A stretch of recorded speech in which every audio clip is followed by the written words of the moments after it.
Loué soit Jésus-Christ. Loué soit Jésus-Christ. Bienvenue à cette traditionnelle rencontre de l'enseignement sur la Bible. On a bravé le climat qui voulait un peu nous effrayer. Alors on rend grâce à Dieu pour toutes ces merveilles et pour votre amour de la parole de Dieu, pour votre disponibilité à être là, pour qu'ensemble nous écoutions le Seigneur qui nous parle à travers la Bible. Rappelez-vous que le mois passé, on a fait un enseignement sur le deuxième livre de la Bible, l'Exode. Et on avait dit que l'Exode est à la fois livre et événement. Et comme livre, il compte 40 chapitres et il a une variété de genres littéraires. Et il nous parle de beaucoup de thèmes, entre autres le thème de la libération, le thème de la fidélité, de l'infidélité. Et l'Exode est aussi un événement, l'événement fondateur du peuple d'Israël, l'événement fondateur du peuple de Dieu, du groupe des Hébreux. Et cet événement est considéré comme la déclaration de l'indépendance de ce peuple, la libération du peuple de l'esclavage d'Égypte. Et nous avons dit que cette libération a été possible grâce à un médiateur. Et le médiateur ici était bien évidemment Moïse. Moïse qui a été l'instrument de Dieu pour rencontrer Pharaon afin qu'il libère son peuple. Parce que Dieu nous a créés non pour être esclaves, mais pour être libres. Des hommes et des femmes libres. C'est ce que Dieu attend de nous, c'est ce que Dieu veut de nous. La liberté intérieure, la liberté extérieure, la liberté dans les pensées, la liberté dans l'agir, la liberté dans les relations. Il faut bien faire la différence entre libertinage et liberté.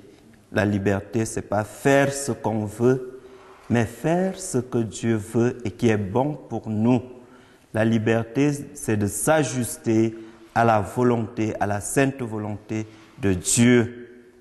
Et Moïse, qui a écouté l'appel de Dieu, a effectivement répondu à cet appel et s'est rendu disponible pour contribuer à la libération du peuple d'Israël de l'esclavage.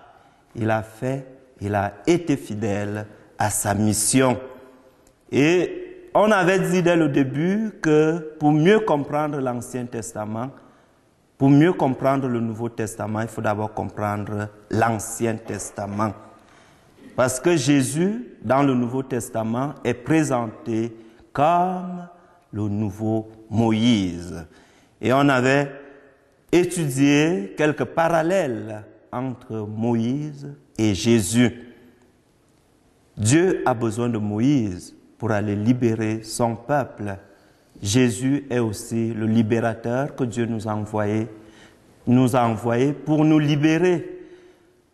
Moïse libère le peuple de l'esclavage de l'Égypte. Jésus nous libère, il libère toute l'humanité de l'esclavage du péché. Moïse a échappé au massacre organisé par Pharaon pour tuer tous les fils aînés des Hébreux. Jésus aussi échappe au massacre organisé par Hérode pour assassiner tous les fils garçons qui venaient de naître parce qu'il voyait que son pouvoir était menacé. Moïse nous laisse les 10 commandements. Jésus nous apporte un commandement nouveau qui résume tous les commandements. Le commandement de l'amour, l'amour de soi, l'amour de l'autre, l'amour de Dieu. Alors aujourd'hui, nous allons continuer, poursuivre notre aventure à lire la Bible, à étudier la Bible. Nous allons donc aujourd'hui nous concentrer sur le 3e livre du Pentateuque, qui est le livre du Lévitique. Livre du Lévitique. Il y a une chose que j'avais oublié de vous signaler dès le départ. Parce que quand on étudie la Bible, il y a les livres écrits intégralement, il y a aussi les abréviations. Alors le livre de la Genèse s'abrège GN. Et pour distinguer les chapitres des versets, il faut regarder les petits numéros, les petits chiffres qui se trouvent dans le texte et les gros chiffres qui s'y trouvent aussi. Les gros chiffres, ce sont des chapitres et les petits chiffres, ce sont des versets. Donc quand on dit chapitre tant, verset tant, on regarde le gros chiffre qui est le chapitre et dans ce gros chiffre, on regarde le petit chiffre qui suit. Si on dit par exemple Genèse 2, verset 3, on cherche le gros chiffre qui est 2 et on cherche le petit chiffre qui est 3. Et le livre du Lévitique que nous allons étudier aujourd'hui s'abrège LV. Donc si vous voyez LV dans un texte quelque part, sachez que c'est le livre du Lévitique.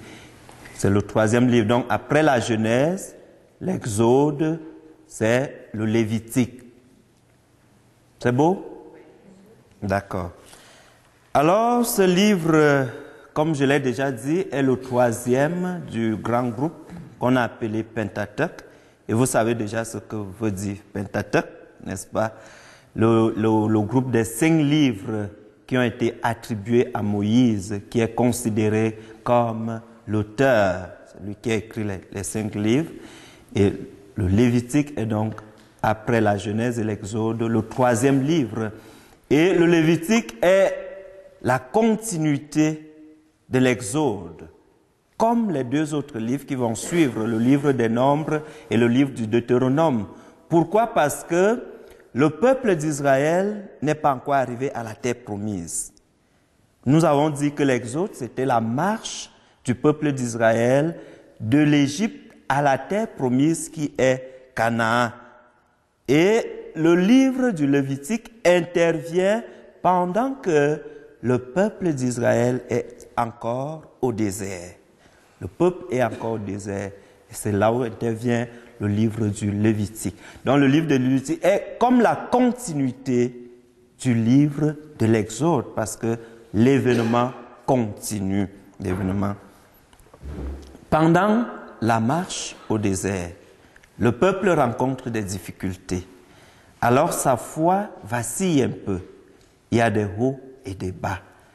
Et ces difficultés sont dues au fait que parfois le peuple refuse d'écouter la voix de Dieu, la voix de Moïse et s'entête. Et Dieu décide donc de leur donner une série de lois, une série de règles. Et ces règles concernent essentiellement le culte divin, le service. Le livre du Lévitique est adressé aux Lévites. Les Lévites sont les descendants de la tribu de Lévi. Et quand on a étudié le livre de la Genèse, on a étudié les 12 fils de Jacob, les 12 tribus de Jacob. Donc, Lévi est le 3e des fils de Jacob, né de Léa, qui était sa mère et qui était la première femme de Jacob. Et Lévi est entre Siméon et Juda, qui sont les fils de Jacob aussi. Donc les Lévites, ce sont les descendants de Lévi. Et c'est eux qui sont considérés comme la classe sacerdotale, comme les prêtres du peuple d'Israël. Ça se comprend? Donc quand on parle du livre du Lévitique, c'est un manuel parce que les Lévites, considérés comme la classe sacerdotale, n'avaient pas un manuel pour donner un enseignement au peuple. Dieu va donc leur donner un manuel comme un livre qui va les aider à donner des enseignements. Et c'est ce livre donc qui est le Lévitique. C'est beau? C'est bon? Ça se comprend, hein? Voilà. Dans ce livre, il y a donc une série de lois que Dieu donne à ses prêtres pour enseigner son peuple.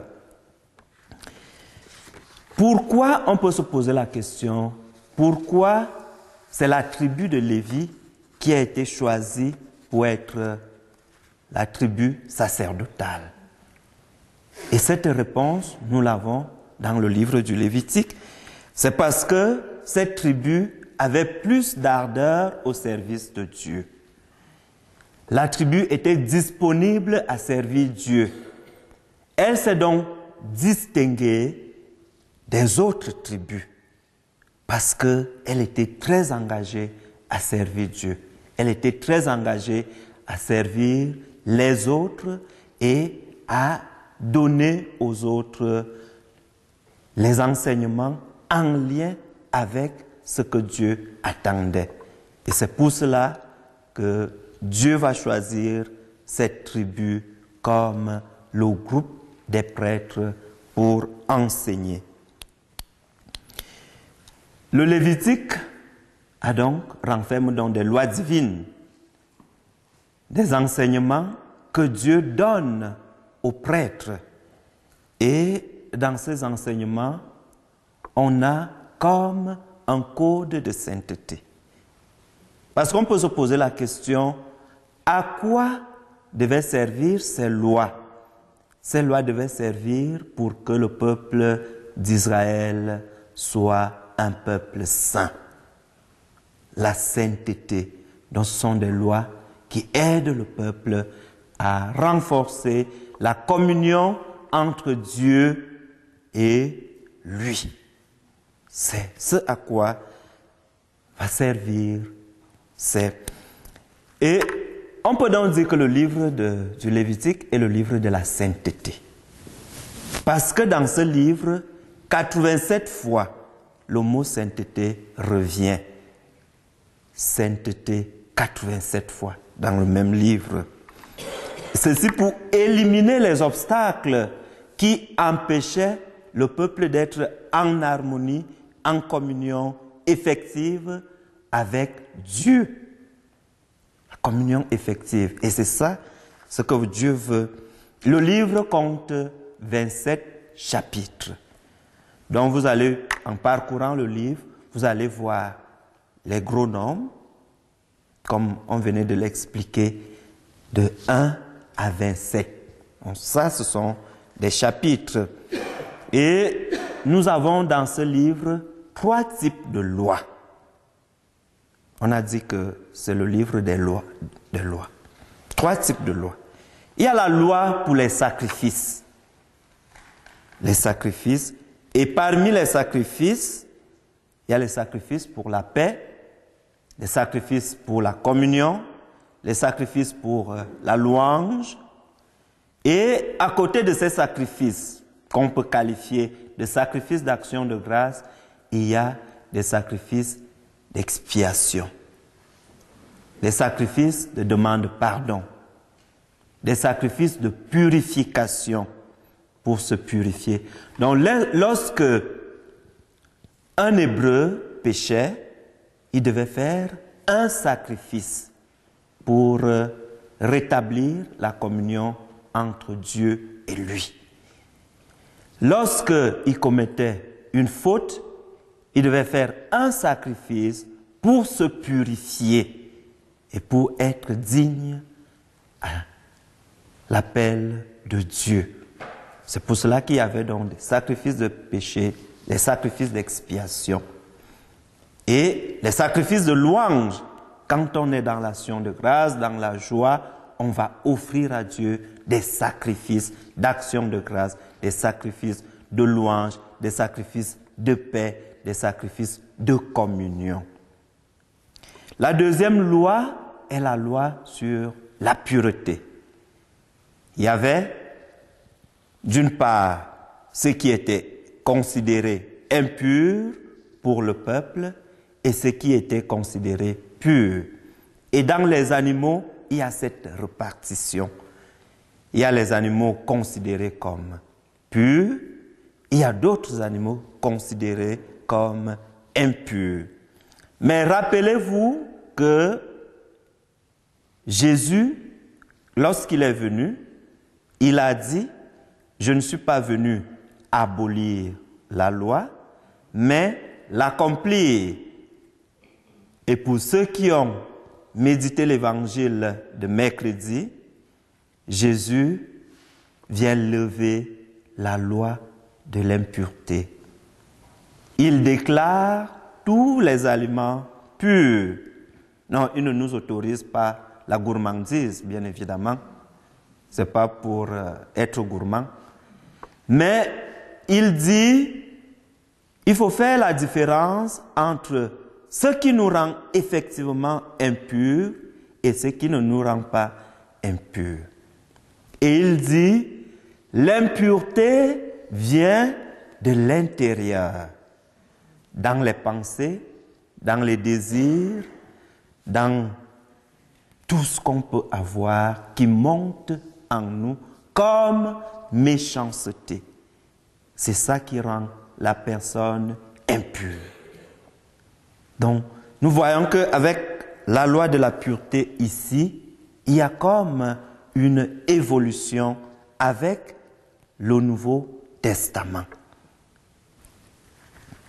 Et dans la loi de la pureté, il y avait aussi une maladie, la maladie qu'on aura demain à la liturgie de la parole, la lèpre. La lèpre était aussi considérée comme une maladie impure. Donc, tous ceux qui avaient la lèpre devaient se purifier. Ils n'avaient pas le droit d'être en public, de vivre en communauté. Ils devaient se mettre à l'écart. Ils devaient s'habiller en haillons. Et ils devaient crier « impur, impur, impur » pour que les gens dévient le chemin où ils seront appelés à passer pour qu'il n'y ait pas contamination. Ouais. Donc la lèpre était aussi considérée comme une maladie impure, d'impureté. Et autre chose concernant la pureté et l'impureté, il y avait la question des rapports sexuels, des relations sexuelles. Il y avait des relations qui étaient considérées comme impures et des relations qui étaient considérées comme pures. Et lorsque on entretenait une relation considérée comme impure, il fallait se purifier et il fallait offrir des sacrifices. C'est bon? Ça passe? D'accord. Et à côté de cette loi de pureté, on a aussi la loi de sainteté. Et la loi de sainteté se résume dans cette exigence de Dieu. Soyez saints comme moi, Yahvé, votre Dieu, je suis saint. Soyez saints. Lévitique. Et dans la loi de sainteté, c'est un appel qu'on reçoit. C'est le texte qu'on va méditer tout à l'heure, dont je ne vais pas beaucoup développer. La loi de la sainteté. Et en commençant, je vous ai dit, les lois divines que Dieu donne à son peuple ont pour finalité de faire de lui un peuple saint. Un peuple des saints, différent des autres. Et c'est cet appel à la sainteté que le livre du Lévitique nous lance à travers cette exigence. Soyez saints comme moi, Yahvé, votre Dieu, je suis saint. Et cette exigence de sainteté implique qu'Israël se distingue des autres peuples, se distingue des peuples considérés comme des peuples païens. Donc, une sorte de séparation, être séparé des autres peuples, des autres nations, Et cette exigence de sainteté concerne surtout ceux qui étaient appelés comme prêtres pour servir de médiateurs entre le peuple et Dieu. La sainteté du prêtre. Donc, aidez-nous à être des saints. La sainteté du prêtre. Donc, le livre insiste là-dessus. Parce que le prêtre est appelé à offrir des sacrifices, à communiquer avec Dieu et à transmettre les volontés de Dieu au peuple. Et le livre nous dit, on ne peut pas être prêtre si on ne fait pas preuve de sainteté, de pureté. Donc, priez pour notre sanctification, pour la sanctification des prêtres. Bien que la sainteté et la pureté du prêtre n'influencent en rien le sacrifice qu'il offre, parce que c'est Jésus qui agit à travers le prêtre. Donc, le sacrement reste valide, le sacrement reste efficace. Donc, ne dites pas que, comme le prêtre là, c'est un pécheur, je ne pars pas à sa messe. Je ne vais pas recevoir la communion chez lui, je ne vais pas me confesser chez lui, parce que le prêtre est l'instrument que Dieu utilise pour sanctifier son peuple. Mais ce prêtre doit aussi être non seulement sujet, mais aussi objet de sanctification, parce que les grâces qu'il reçoit de Dieu doivent être pour lui et pour le peuple. Et si le prêtre ne vit pas la sainteté, les grâces qu'il reçoit partent toutes au peuple et lui-même il ne bénéficie de rien. Donc, il faut qu'on fasse attention pour que moi je prenne d'abord les 90% des grâces.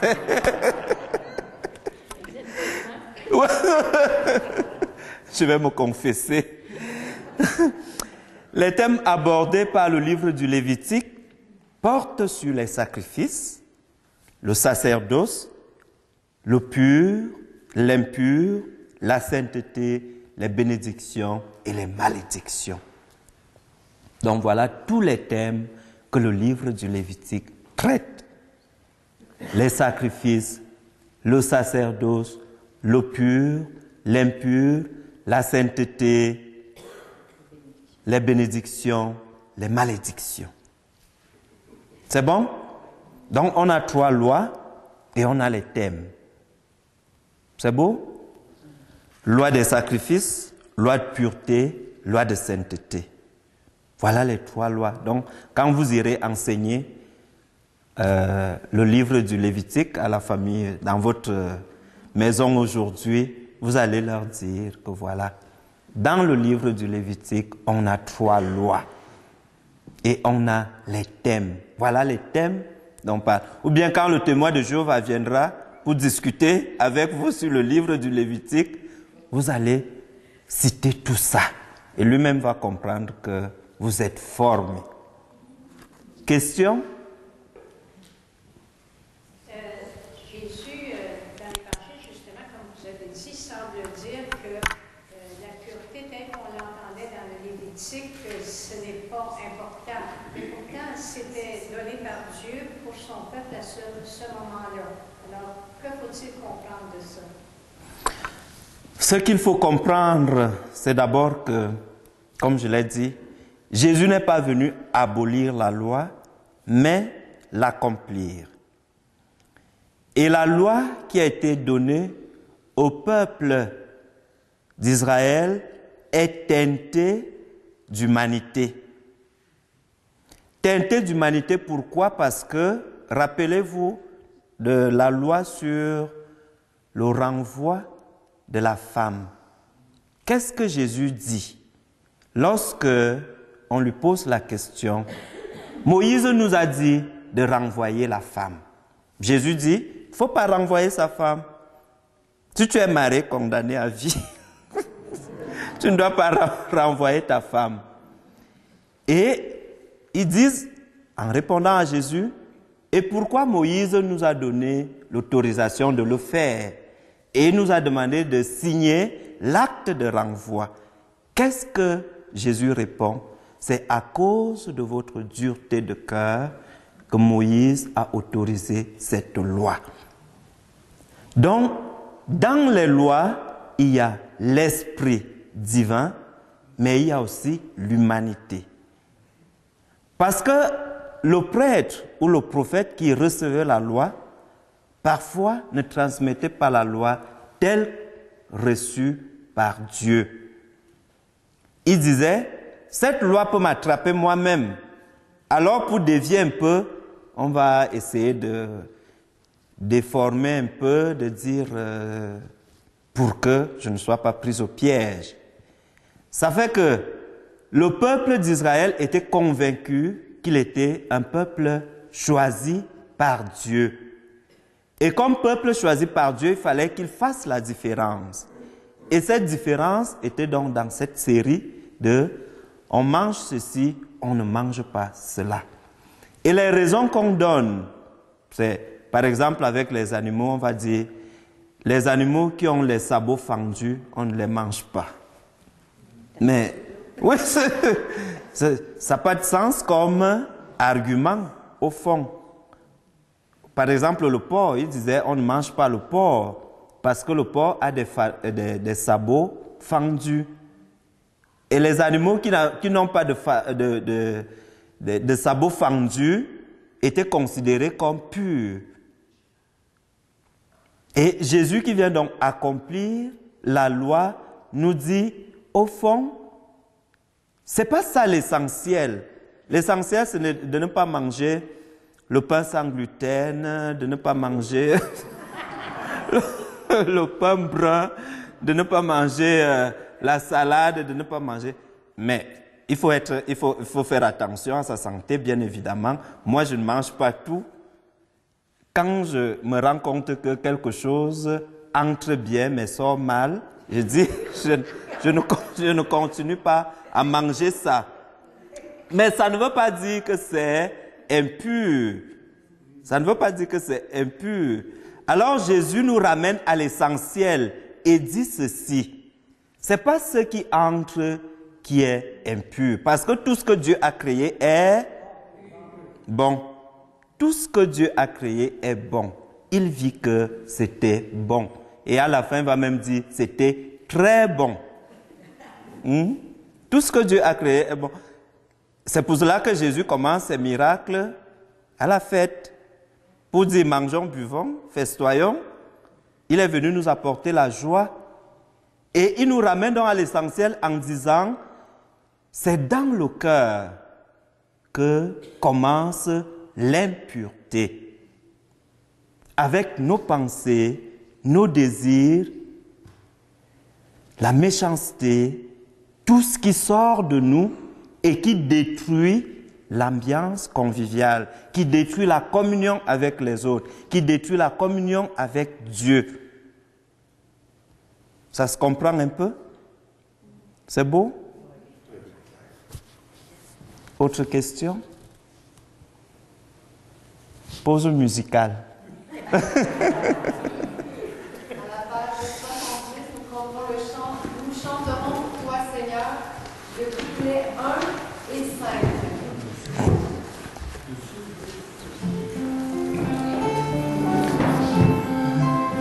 On peut se lever pour se dégourdir un peu. Non, pour toi, Seigneur, tu nous as fait revivre, que ta parole dans nos cœurs à jamais nous délivre.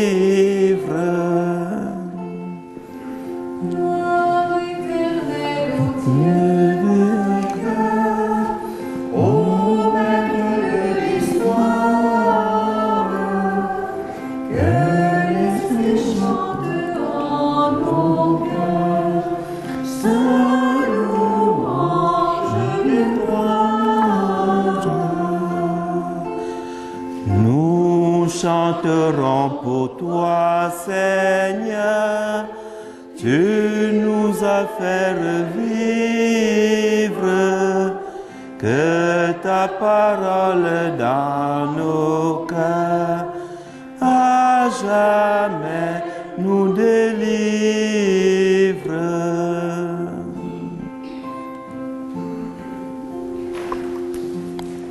Merci. Veuillez vous asseoir.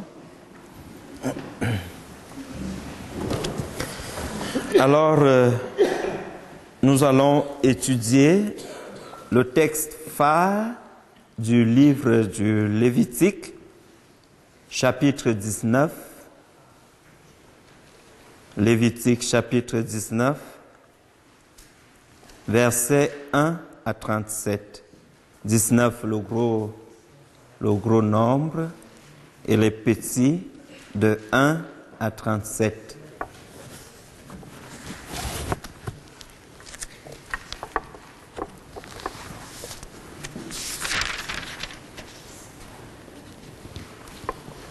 Vous êtes à la page? 150. Je demande si vous êtes à la page. Si vous avez trouvé. Oui, c'est ça. C'est beau? Voilà. Prescription morale et cultuelle. Yahvé parla à Moïse et dit: parle à toute la communauté des Israélites. Tu leur diras: soyez saints, car moi, Yahvé, votre Dieu, je suis saint.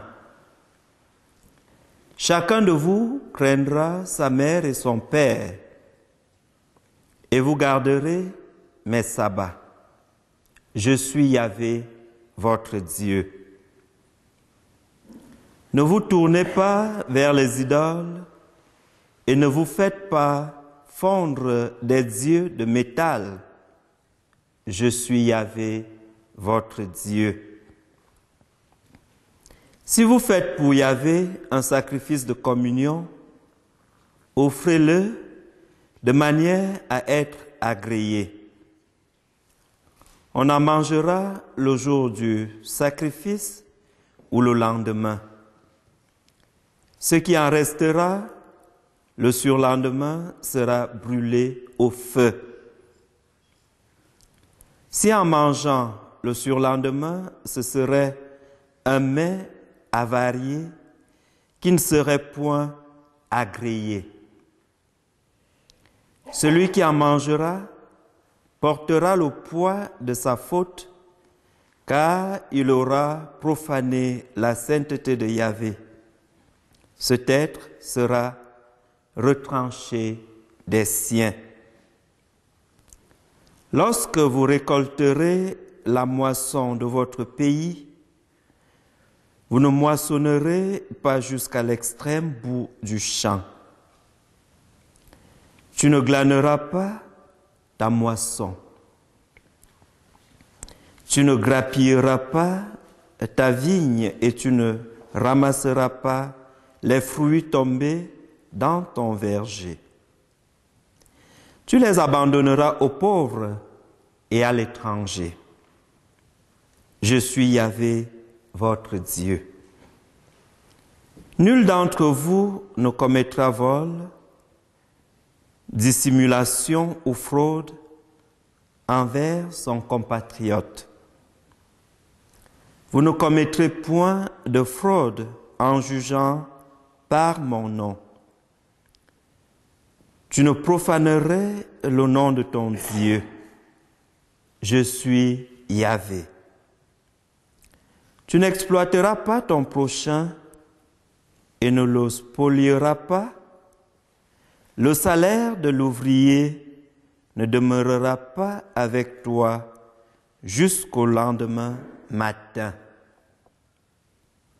Tu ne maudiras pas un muet et tu ne mettras pas l'obstacle devant un aveugle, mais tu craindras ton Dieu. Je suis Yahvé. Vous ne commettrez point d'injustice en jugeant.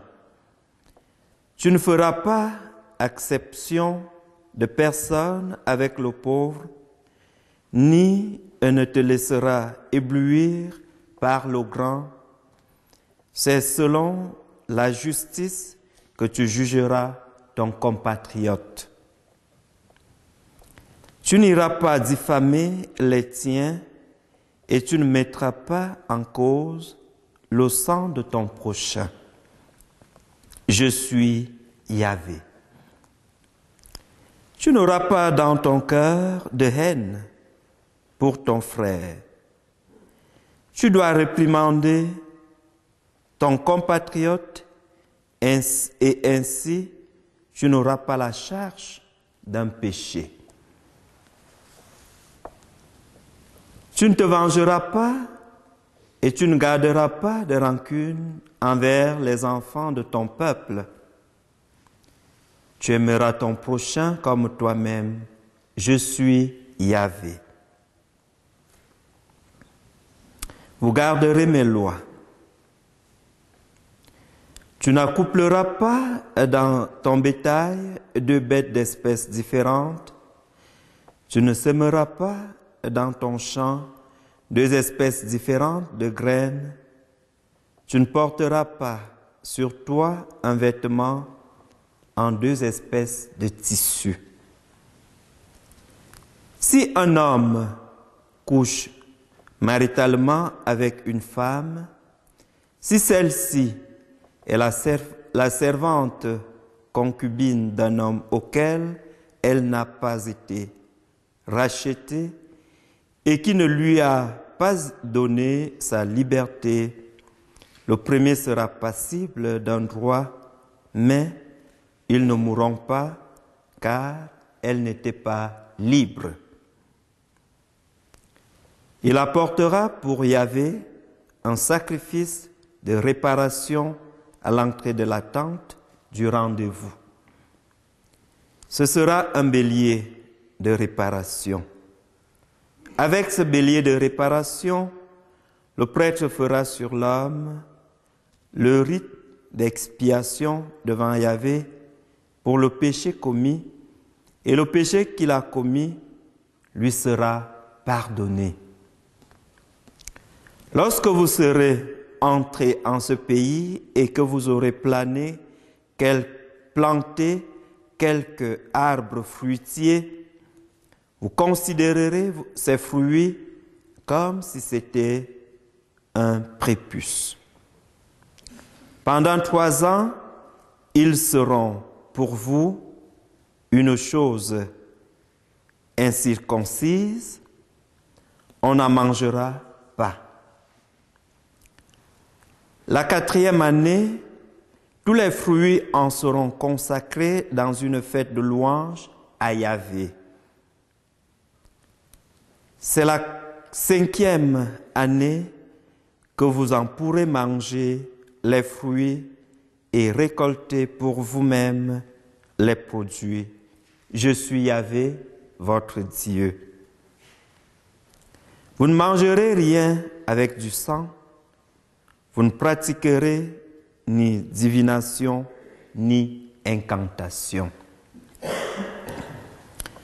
Vous n'arrondirez pas le bord de votre chevelure et tu ne couperas pas le bord de ta barbe.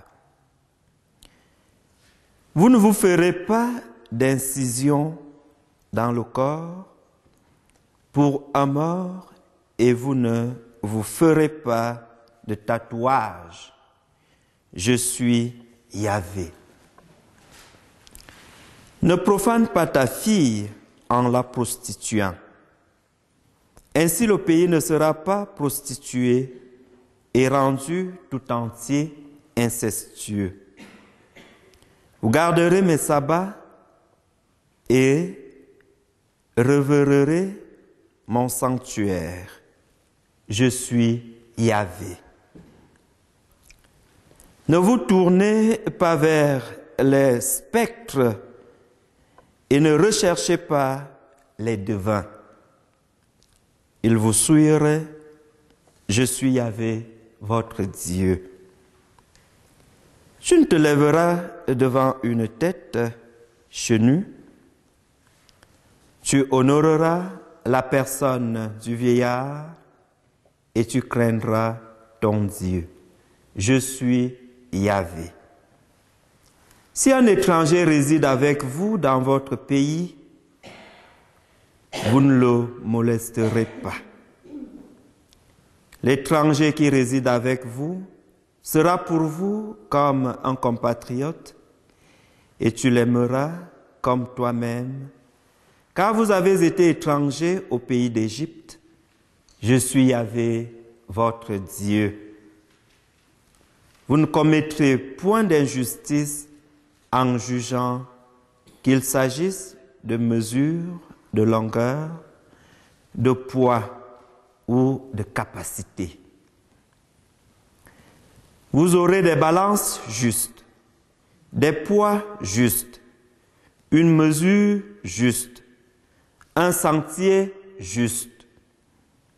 Je suis Yahvé votre Dieu qui vous ai fait sortir du pays d'Égypte. Gardez toutes mes lois et toutes mes coutumes, mettez-les en pratique. Je suis Yahvé. Parole du Seigneur. Voilà. Prescription morale et cultuelle. Qu'est-ce qui vous touche?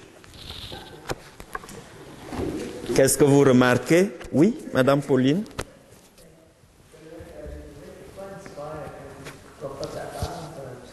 Oui, tu ne coupes pas ta barbe, tu ne coupes pas tes cheveux, et nous on coupe tout. Oui, autre chose? Qu'est-ce que vous... Oui? Moi, j'ai remarqué qu'aujourd'hui, il y a des choses que Dieu avait dit, qu'aujourd'hui, c'est, comme on parle, il disait de ne pas mélanger deux animaux là, pour le mettre. Oui. Mais on le fait aujourd'hui pour avoir des animaux de race, ils vont mélanger deux. Et puis la nourriture aussi, maintenant, génétiquement, c'est tout, c'est le contraire de beaucoup de ce que Dieu a demandé aussi. Je ne sais pas si c'est un manque de respect face à Dieu si on fait des choses comme ça. D'accord, merci. On va revenir. Autre chose? Quelqu'un a remarqué autre chose qui vous a frappé? Toutes les interdictions à travers cette loi-là, c'est juste basé tout simplement sur l'amour en soi, l'amour qu'on porte sur nous, l'amour de la création. On est la création de Dieu. Bon. Si on se tatoue, si on se blesse, si on se tatoue, c'est pour exemple peut-être montrer aux autres, je veux dire, des choses comme ça. Alors, pourquoi qu'on montrerait quoi que ce soit aux autres alors si on s'aime, tu sais. Alors, des choses comme ça, la nourriture. D'accord. Si on exagère, c'est parce qu'on manque d'amour envers nous. Oui. D'accord. Oui? Je pense que, si je regarde le texte comme ça, je pense que c'est plus des préceptes que des commandements comme ça. Le précepte étant, comme tu disais tantôt, un peu l'humanité dedans, parce que le commandement de Dieu, c'est la voix de Dieu. D'accord, merci. Il y avait... C'est beau? Ça rejoint ce que les autres ont dit? Oui? Oui, ce qui me saute à moi, comment Dieu veut être servi, et non comment nous, on peut se servir de Dieu. Je pense que c'est ça la base du texte pour moi, en tout cas. Dieu, me semble qu'il a fait de bel ouvrage, il m'a essayé de perfectionner l'ouvrage de Dieu, de le laisser faire, il est peut-être meilleur que moi. C'est ce que je vois. C'est beau. Merci. C'est bon? Oui? Ne porte pas de vêtements en étoffe hybride, c'est de deux fibres différentes. Aujourd'hui, c'est tout synthétique.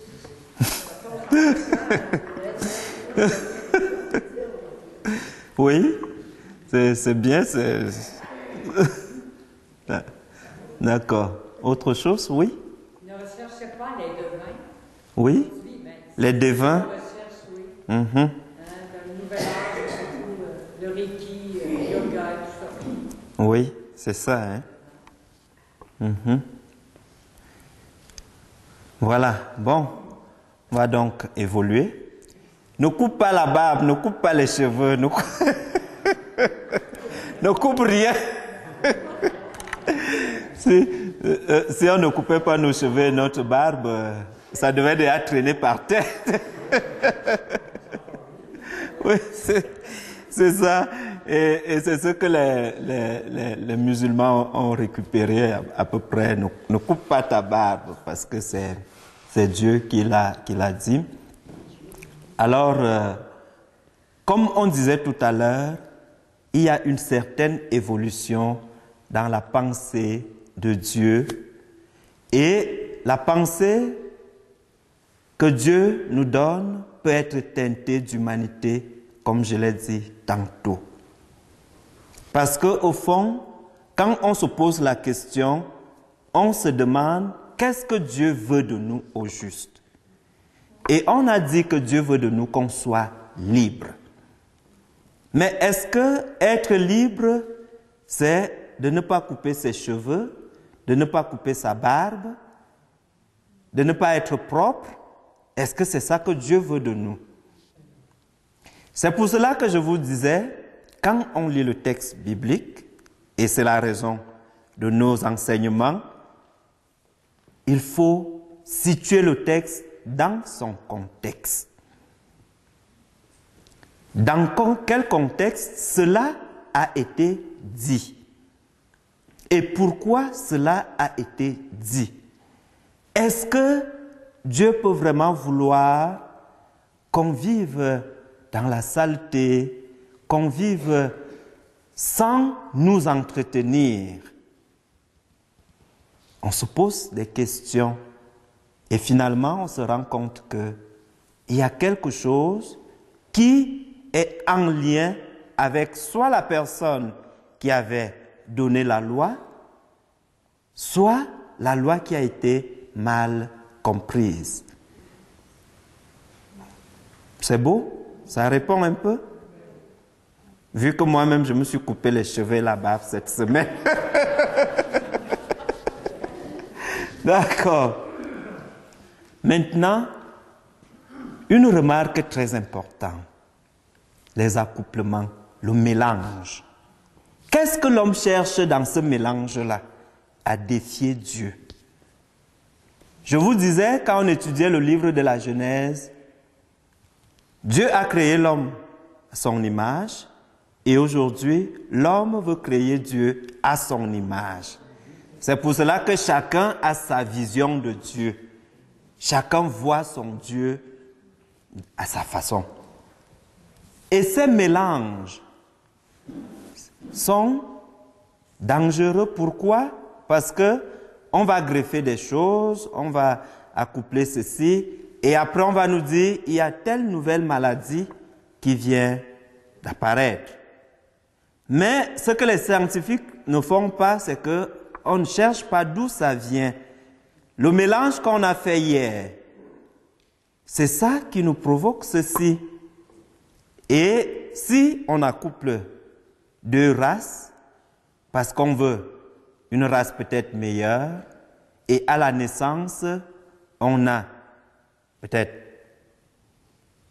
un enfant, disons un enfant, qui a les oreilles de chien et les griffes de l'ours. Oui, Madame France? Mais ça, là, on fait des animaux, puis avec les humains.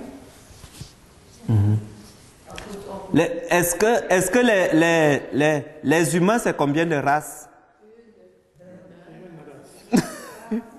Une race. Parce que le sang qui circule dans vos veines, malgré qu'on est de couleurs différentes, c'est le même sang qui circule. Votre cœur bat, mon cœur bat. Vous avez combien de dents? 32 dents. Moi aussi, j'ai 32 dents. Vous croyez que j'ai 42 ans? Non. N'est-ce pas? Ça veut dire que quelque part, et tout ce que nous sommes aujourd'hui, ce sont des accidents. Ce sont des accidents, pourquoi? Parce qu'on se surprend à être Canadien, on se surprend à être Européen, on se surprend à être Africain, parce que personne n'a jamais choisi son pays, personne n'a jamais choisi sa race, personne n'a jamais choisi ses parents. Donc nous sommes une seule race. Même si on va dire race jaune, race noire, race... Non. Nous sommes une seule race. C'est l'humanité. Quand quelque chose vous énerve, vous pleurez, non. les larmes coulent. Est-ce que mes larmes et vos larmes sont différentes? C'est la même couleur. C'est la même couleur des larmes. Quand vous êtes content, vous riez. Quand moi aussi je suis content, je ris. Donc, au fond, il n'y a pas de différence entre nous. Or, entre les animaux, quand vous regardez, par exemple, le bœuf, vous regardez l'ours, est-ce que c'est la même chose? Il y a une différence. Ce sont des races différentes. Maintenant, si on dit, on va accoupler le chien avec le chat pour avoir l'espèce, mais qu'est-ce que ça donne? C'est pour cela que Dieu condamne ce mélange. Parce que ce mélange, ce sont des expériences perverses. C'est de la perversité humaine. Et cette perversité va aller plus loin où on va dire, bon, si on peut accoupler le chien et le chat, on peut aussi accoupler la femme et le chien. Et l'enfant sera comment? Ça, c'est la perversité humaine. C'est pour cela que Dieu dit, pas de mélange. C'est beau? Ça se comprend? C'est plus clair? Objection, question? D'accord. Stéphane a parlé de tatou. Les tatouages, c'est comme un pacte. Parce que quand tu mets le tatouage, ça veut dire c'est comme à vie. Et c'est comme un lien que tu établis avec quelque chose. Et notre tatouage comme chrétien, c'est le baptême.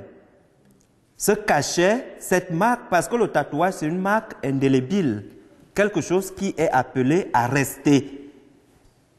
Ça veut dire, c'est de l'infidélité. On est infidèle quelque part parce que nous devons être fidèles à Dieu.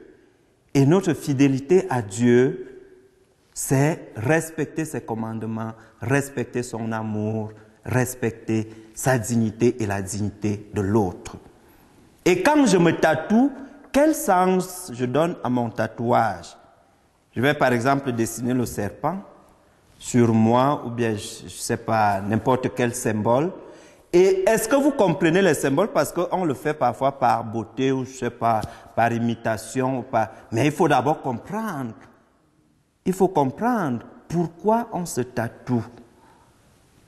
Quel lien on établit, quel pacte? Parfois inconsciemment, on signe des pactes comme ça et ça nous influence dans notre vie. On oublie même que c'est le tatouage qu'on a. Parce que quand on signe une alliance, il faut l'entretenir. L'alliance s'entretient.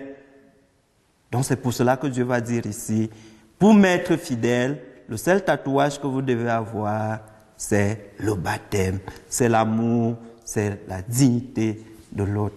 C'est beau? Oui? Le tatouage peut représenter aussi une image, comme moi j'en ai deux tatouages, j'en ai un ce bord-là, j'ai deux cartes. J'ai fait faire ça, je te sous. J'ai le nom de mon nom à moi. J'ai fait ça parce que je suis fort après elle, puis ça va faire 50 ans que je pense que j'ai ça. J'en ai un autre ici, là, j'ai la face de Jésus. Moi, c'est pas de l'impureté, ça représente l'image de mon guide spirituel. Pour moi, je me sens pas un peu d'avoir ces deux tatouages-là. Je n'ai pas un serpent quand je l'en dis, tu sais, la Vierge l'a écrasé, le serpent ne va pas me faire écraser. D'accord. Premier tatouage, votre femme et vous. Oui. Quelque part, qu'est-ce que Dieu va condamner dans ça? C'est que dans la relation, il n'y a pas eu une question de liberté. Parce que on n'a pas le droit même de signer un pacte avec sa femme. Parce que Dieu nous a créés libres. Et qu'est-ce que Jésus dit? Au ciel, il n'y aura plus de femmes ni de maris. Nous serons tous comme des anges. Ça veut dire que même dans notre mariage, on doit être libre. La liberté des enfants de Dieu. Et si déjà le mariage nous enlève cette liberté, je ne vais pas vous dire de divorcer, mais je pense que ça empoisonne votre relation. Liberté, pas libertinage. J'espère que je me comprends. OK. Donc, si vous faites ça, parce qu'il y a des gens qui croient que lorsque tu te sépares d'une femme ou d'un homme, c'est la fin du monde. Moi, je dis, si dans le mariage, on est malheureux toute sa vie, Dieu ne nous a pas créés pour être malheureux. On doit rompre. On doit rompre pour être libre et heureux. Pourquoi s'empoisonner? Pourquoi vivre l'enfer, la prison dans le mariage? Le mariage, c'est l'épanouissement. Et si on n'est pas épanoui dans le mariage, pourquoi continuer? On se détruit et on détruit l'autre. Et si on fait le tatouage, parce que toi et moi, à vie, pas question de... Ça veut dire qu'il y a quelque chose qui ne va pas. L'amour doit être mature. Et qu'on soit prêt que si un jour ça ne va pas, que ma femme dise, je vais être heureuse ailleurs. Et que moi aussi je dise, je vais être heureux ailleurs. Le vrai bonheur, dans le vrai sens. Oui, madame? Dans le fond, comme moi, ma gang de jeunes qui viennent chez nous, ben, c'est Notre-Dame d'Aguadeloupe, Jésus, c'est pas des serpents, tout ça, mais ils ont tous suivi l'un et l'autre. Ben, moi, je vois ça comme ça. Là. Oui, mais le problème, ce n'est pas d'avoir Notre-Dame de Guadeloupe, Jésus. Mais dans notre quotidien, est-ce qu'on représente ce que nos tatouages représentent? Par exemple, pas avoir le cœur de Jésus ici, mais avoir le cœur du diable. Alors, à quoi ça sert? À quoi ça sert? Et maintenant, la matière qu'on utilise pour faire ce tatouage, ça sort d'où? C'est le résultat des mélanges. Et tout mélange implique quoi? La magie. Vous êtes déjà allé chez les magiciens? Ils mélangent beaucoup de choses pour vous embrouiller.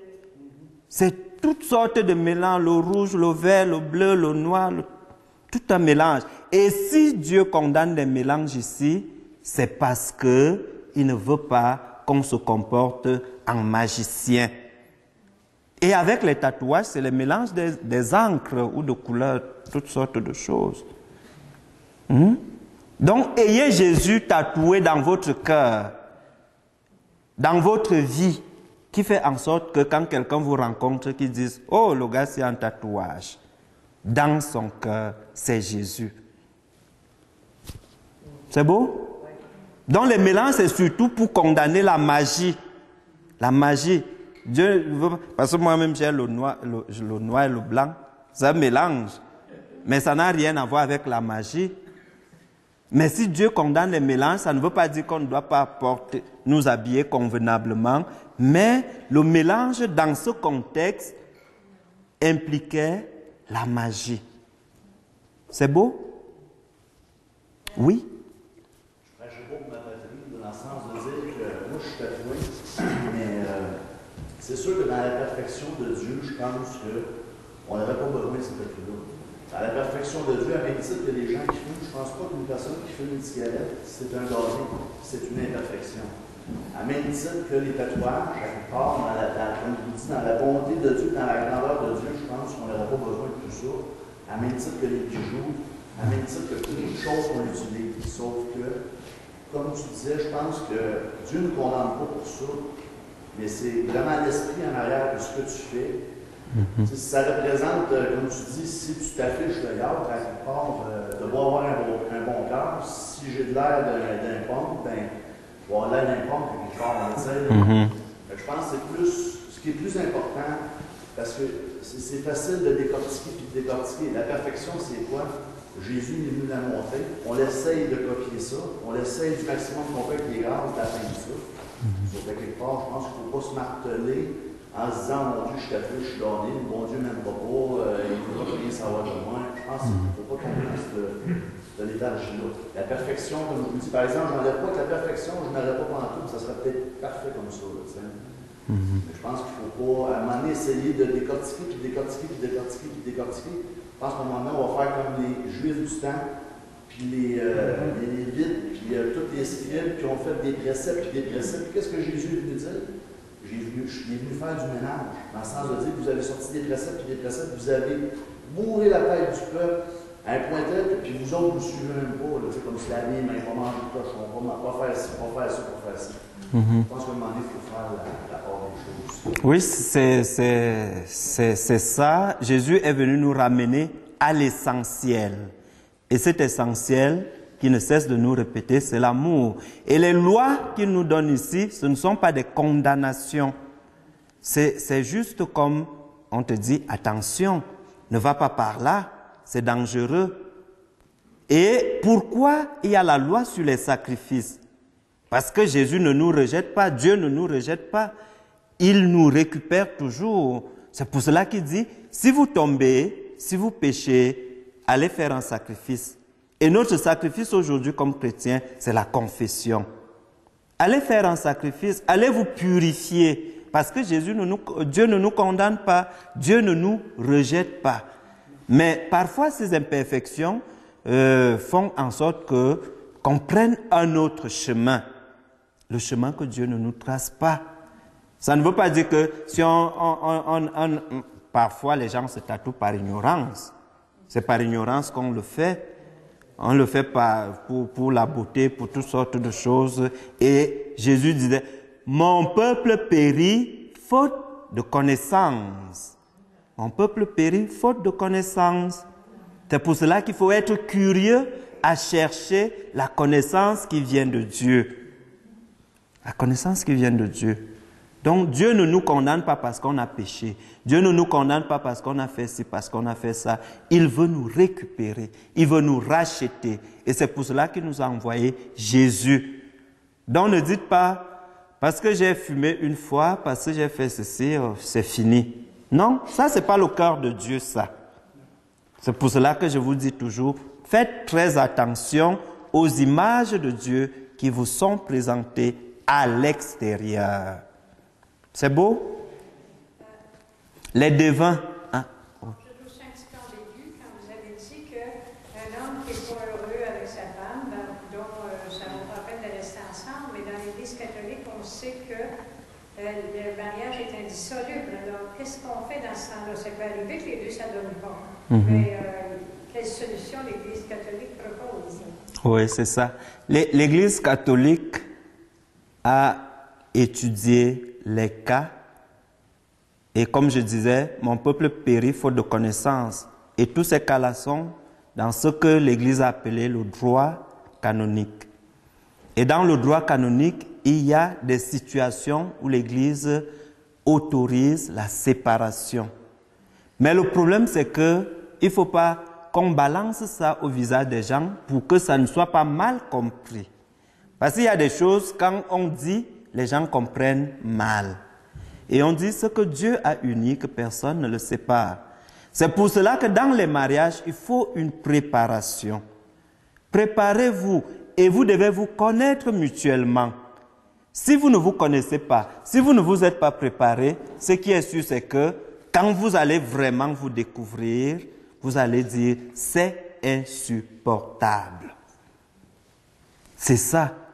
Et maintenant, quand on parle du bonheur dans le mariage, ça ne veut pas dire qu'on ne doit pas avoir des difficultés, qu'on ne doit pas avoir des chicanes de couple. C'est ça qui nourrit parfois le mariage. Parce que vous chicanez aujourd'hui, demain ce sera plus doux. Oui. Donc, ça ne veut pas dire qu'on ne doit pas avoir de chicanes, qu'on ne doit pas avoir d'opinions différentes. Quand on parle du bonheur dans le mariage, c'est que malgré tout ce qu'on vit, on est en paix. Et on est prêt à dire, si je devais me remarier, je te choisirai toujours. C'est ça le bonheur dans le mariage. Être capable de rechoisir l'autre au-delà de ce qu'il peut avoir comme limite, comme faiblesse, comme erreur, comme faute. Et mettre de côté ces limites pour voir les qualités.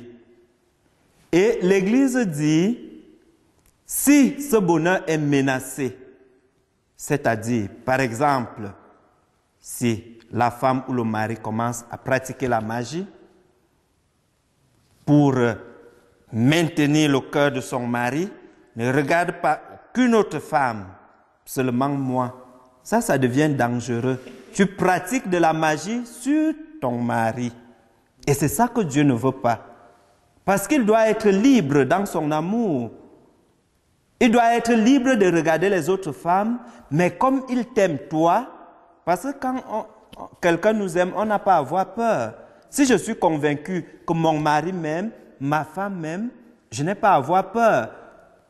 Que les autres femmes soient belles, qu'elles soient bien habillées, je sais que c'est moi qui l'aime et qui va toujours revenir. Mais si notre amour a été fondé sur des bases qui ne sont pas bonnes, on aura toujours peur.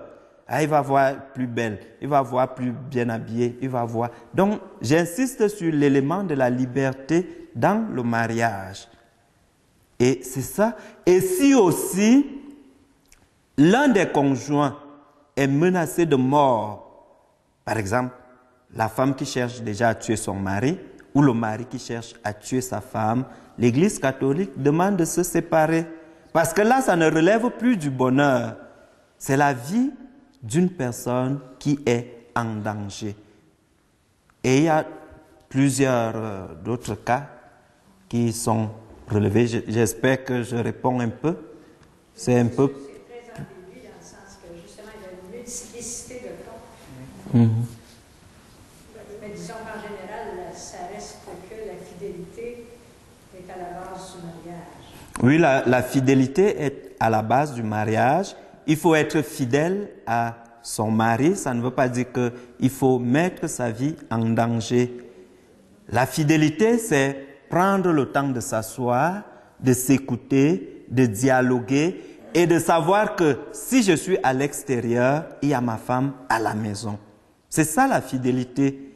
La fidélité, c'est pas que quelqu'un met du poison dans ta nourriture, tu restes là sous prétexte que tu es fidèle. Non, c'est pas ça la fidélité. Parce que là, ta vie est en danger. Et il faut faire la part des choses. Et il faut avoir l'échelle des valeurs. Entre la fidélité et la vie, on choisit quoi? C'est beau? Benjamin, moi, j'ai été plusieurs années à vouloir qu'elle change d'attitude. J'aimerais ça qu'elle m'accompagne, qu'elle vienne à la messe avec moi. J'aimerais ça qu'elle fasse plein d'affaires avec moi. Je ne veux pas. Je vais-tu commencer à prier Dieu et dire change-la, pas d'allure? Non, je l'aime telle qu'elle est, puis j'essaie de la respecter dans ses choix. C'est ça, dans le fond, vivre en couple, c'est de se respecter dans nos différences. On n'est pas toujours d'accord, mais l'amour, quand je demande à Dieu, aide-moi à l'aimer comme qu'elle est, c'est drôle, elle est plus belle, puis elle est plus fine. D'accord, merci Maurice. C'est beau. Mais le problème, c'est que tout à l'heure, j'ai parlé de la question des bases. La question des bases. La question de la connaissance. La question de l'acceptation. Les gens se marient par coup de foudre. Ça veut dire qu'on se rencontre aujourd'hui, demain on fait la fête, on est marié. Est-ce qu'on a pris le temps de se connaître? Est-ce que tu as dit à la personne qui est devant toi quel modèle d'épouse tu veux avoir? Non, mais il faut être souple. Il ne faut pas dire je veux que tu sois ci, ça. Mais savoir que dans ma liberté comme personne, premièrement, moi je crois en Dieu. Si tu veux être avec moi, est-ce que tu vas croire à mon Dieu? Rappelez-vous du chant, ton Dieu sera mon Dieu, ta vie sera ma vie. Vous vous entendez d'abord, dès le départ. Moi, je vais à la messe tous les dimanches. Est-ce que toi, tu seras capable de m'accompagner à la messe tous les dimanches? Mais si vous vous mariez sans même vous poser ces questions-là, sans vous connaître, sans savoir ce que l'autre aime, ce qu'il n'aime pas, quand tu es fâché, tu es de quelle couleur? Quand tu es content, tu es de quelle couleur? Si vous ne vous connaissez même pas, vous vous mariez, après, demain, dès que tu découvres l'autre, vous vous séparez. Ça, mettons, tu maries, puis en cours de route, tu changes, là, tu commences à croire en Dieu, tu changes, tu Oui. vas dans l'église, mais ton mari ne suit pas. À ce moment-là, il faut que tu l'acceptes comme il est, puis lui, il va t'accepter comme que tu es, puis tranquillement, il va te suivre. C'est pour cela qu'il y a l'élément dialogue dans le couple. Ce que je vis, mon mari doit être au courant. Voilà, je viens de de recevoir la parole de Dieu, il y a quelque chose qui se passe en moi. Mon tendre époux. Regardons ça un peu ensemble. Depuis un temps, j'ai envie d'aller à la messe. Depuis un temps, j'ai envie d'aller à Marie-Reine des Cœurs. Depuis un temps, qu'est-ce que tu penses de ça? Ton mari doit être au courant de ce que tu vis. Et c'est ça l'amour. Pas qu'il doit être surpris que quand il se tourne pour se réchauffer, elle n'est plus là, elle est déjà partie à la messe.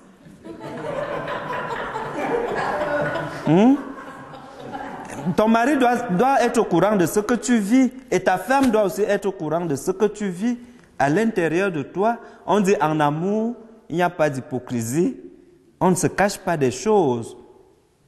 En amour, on ne se cache rien. Donc, au cours de notre mariage, il y a quelque chose qui s'est passé, la conversion. Comment on gère ça en couple?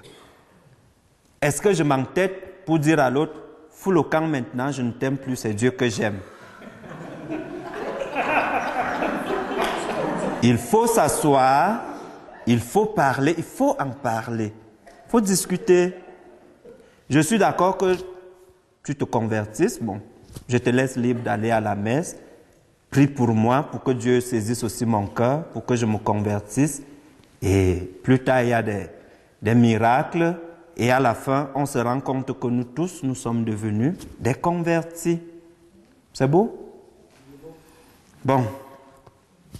Je veux qu'on prenne seulement quelques petits mots de ce texte sur lesquels on peut retenir notre attention. Soyez saints. Ça, c'est ce que Dieu dit. Soyez saints.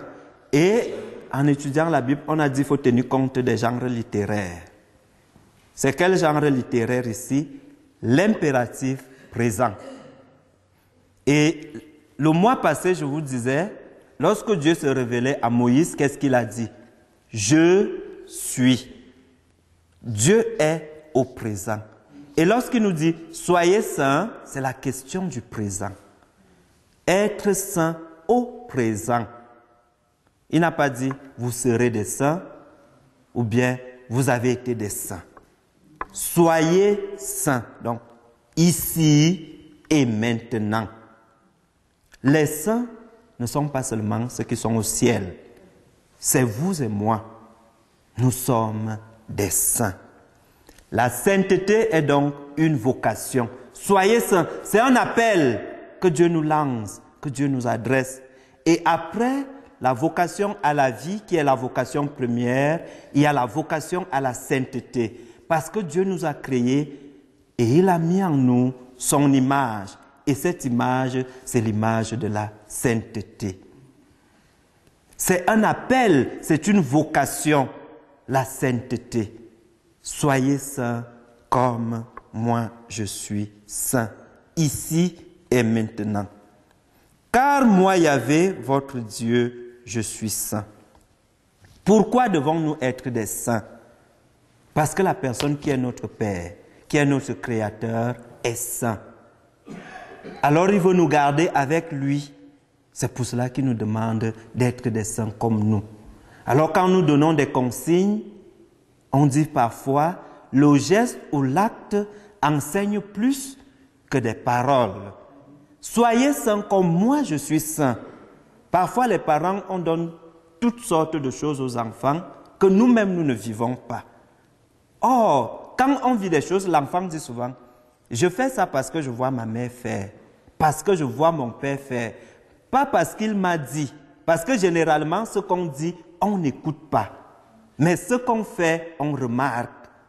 Je le fais parce que ma mère l'a fait, parce que mon père l'a fait, parce que quelqu'un que j'admire beaucoup l'a fait. Et quand Dieu nous dit, soyez saints, comme moi, votre Dieu, Yahvé, je suis saint. La sainteté désigne un mystère. Mystère d'un Dieu proche et d'un Dieu loin. Proche de nous lorsque nous acceptons être en communion avec lui. Mais que nous éloignons lorsque nous choisissons d'autres chemins, lorsque nous tombons dans le péché.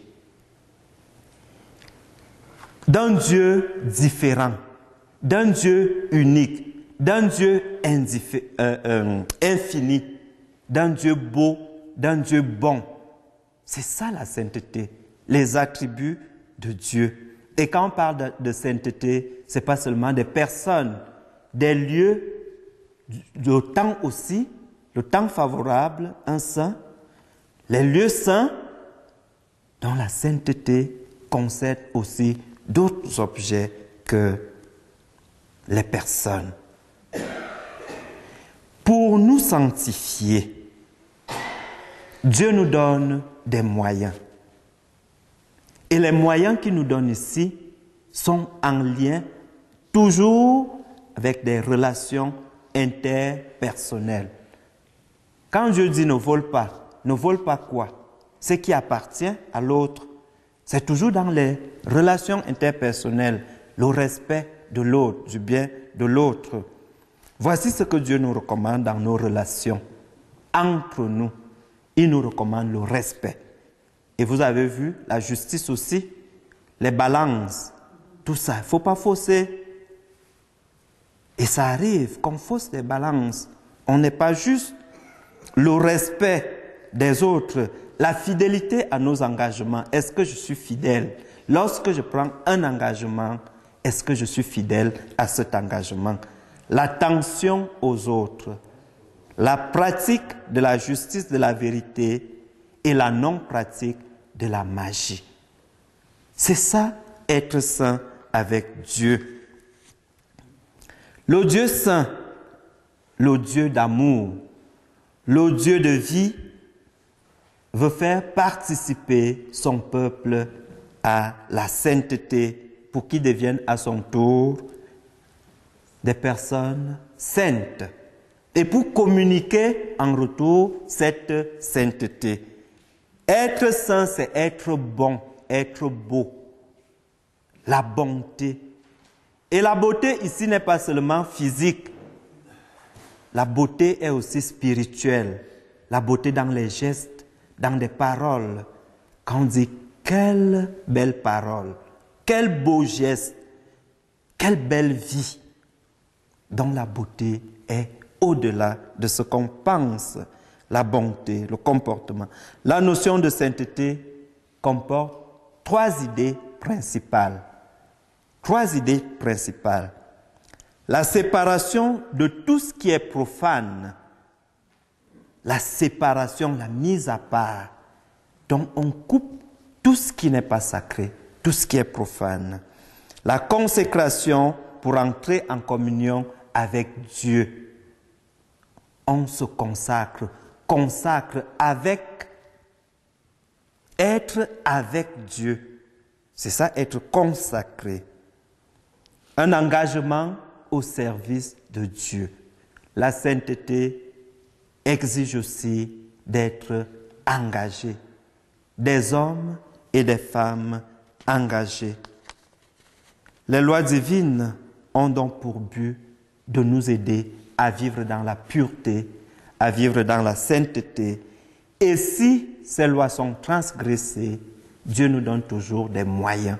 Ces moyens qui ont été des sacrifices, et aujourd'hui, il nous a donné un seul moyen qui est le sacrifice de Jésus sur la croix.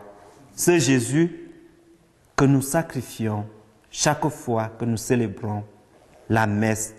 Et c'est l'unique sacrifice qui vient nous purifier de tous nos péchés, qui vient nous rendre notre sainteté perdue par le péché. Loué soit Jésus-Christ. Merci pour votre aimable attention.